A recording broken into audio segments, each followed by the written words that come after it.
mubadde mukimanyi Katonda gyali mujja mwerabira omuntu Katonda gwejja kasasiro ng'amufuula omuntu King Sheebah mundikaana kamukisa konsati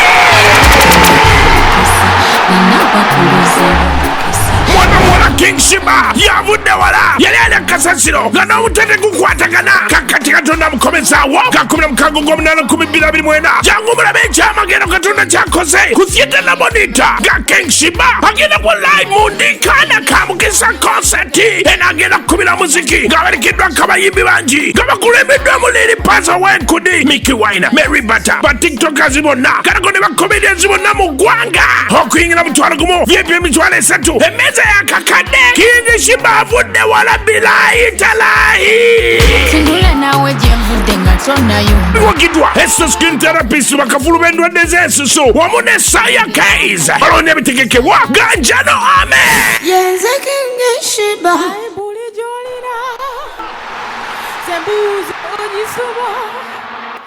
Obango disiriko mititi